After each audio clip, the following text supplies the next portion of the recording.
Colonel Sophia Qureshi operation सिंदूर को लेकर press briefing की, उसके बाद से ही लगातार चर्चा और प्रशंसा दोनों उन्हें मिल रही है। ये पहली बार नहीं है जब कर्नल कुरैशी ने सुर्खियां बटोरी हो या उन्हें प्रशंसा मिल रही हो, बल्कि 2020 में सुप्रीम कोर्ट ने सेना में महिलाओं को स्थायी कमीशन दिए जाने के फैसले के बाद भी उनकी उपलब्धियों को सराहा था। कर्नल सोफिया कुरैशी के पिता जो खुद फौज में थे, वो कहते हैं कि उन्हें अपनी बेटी पर गर्व है। वो खुद बताते हैं कि पूरा परिवार भारतीय सेना का हिस्सा रहा है और उन्होंने खुद बांग्लादेश की लड़ाई लड़ी है। कर्नल सोफिया कुरैशी का पूरा परिवार सेना में, उनके पिता, दोनों चाचा, दादा, परदादा सेना में रहे। सोफिया कुरैशी की कामयाबी का अर्थ सांप्रदायिक ताकतों का नाकाम होना है और पाकिस्तान का एजेंडे का नाकाम होना है, क्योंकि पाकिस्तानी एजेंडे को चलाने वाले उन आतंकियों का मकसद भी यही था, इस देश में हिंदुओं मुसलमान के बीच की खाई को बड़ा कर दिया जाए। इसीलिए तो नाम पूछकर, धर्म पूछकर लोगों को मारा गया। ऑपरेशन सिंदूर के जरिए सोफिया कुरैशी का सामने आना इस बात को बताता था कि इस देश की सेना और सरकार उस एजेंडे को नाकाम करने के लिए तत्पर है और पाकिस्तान को मुंहतोड़ जवाब दे रही है। ऑपरेशन सिंदूर में सोफिया कुरैशी को चेहरा बनाना यह जवाब था, मुंहतोड़ जवाब था भारतीय सेना की तरफ से पाकिस्तान के एजेंडे को।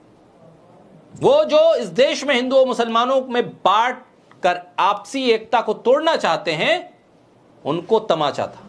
चाहे वो 2 रुपए के ट्रोल हों जो रहते तो भारत में हैं, खुद को राष्ट्रवादी कहते हैं, लेकिन हिंदू मुसलमान हर जगह करते हैं, चाहे वो दुश्मन देश पाकिस्तान ही क्यों ना। अब आप देखिए सोफिया कुरैशी को लेकर कितनी नफरत है।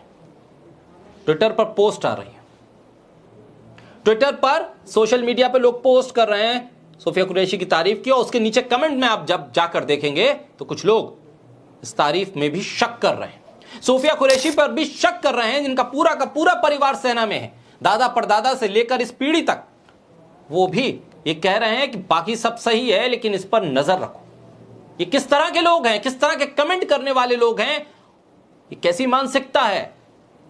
ये लोग क्या राष्ट्रवादी हो सकते हैं? क्या ये देशभक्त हो सकते हैं? क्या ये भारत के वफादार हो सकते हैं? सोफिया कुरैशी पर भी शक किया जा रहा है। शक की जड़ें इतनी गहरी हो कैसे गई? ये कैसी मानसिकता है जो इस माहौल में भी इस देश के मुसलमानों की वफादारी पर शक करना, उसका हौसला मिल जाता है इन लोगों को। खुलेआम सोशल मीडिया पे इस तरह की पोस्ट कर दी जाती हैं बिना किसी डर के। आखिर कहां से इन्हें हौसला मिलता है? ये वही लोग हैं जो पिछले कई सालों से सोशल मीडिया, व्हाट्सएप यूनिवर्सिटी, इस देश के मेन स्ट्रीम मीडिया के जरिए फैलने वाले सांप्रदायिक जहर, फैलाने वाली सांप्रदायिक डिबेट्स, सांप्रदायिक और नफरती बयानों की वजह से पूरी तरह से ब्रेन वॉश हो चुके हैं लोग। ये वही लोग हैं जो इस देश में एक धर्म का राष्ट्र बनाने की चेष्टा करते हैं, एक धर्म का राष्ट्र बनाने की तरफ आगे बढ़ने की बात करते हैं। ये वही लोग हैं जो संविधान को नहीं मानते हैं, ये वही लोग हैं जो संविधान की अवहेलना करते हैं, ये वही लोग हैं जो सिर्फ और सिर्फ संख्या बल और ताकत के बल पर सब कुछ हासिल कर लेना चाहते हैं। ये वही लोग हैं जो एक धर्म के मुकाबले दूसरे धर्म को तुच्छ समझते हैं। ये वही लोग हैं जो किसी बात पर भी इस देश के लिए खड़े होने की हिम्मत नहीं जुटा पाते, सिर्फ और सिर्फ बयानबाजी और सोशल मीडिया पर पोस्ट कर ही अपने आप को शूरवीर बताने की कोशिश करते हैं। सवाल यह है कि जब सोफिया कुरैशी को भी ट्रोल करने की हिम्मत इस देश में ऐसे माहौल में की जा सकती है, तो बाकी दिनों में किस तरह की स्थिति रही होगी? ये कैसी मानसिकता है? इस मानसिकता से भी लड़ना होगा, इस तरह के ट्रोल्स की भी पहचान करनी होगी।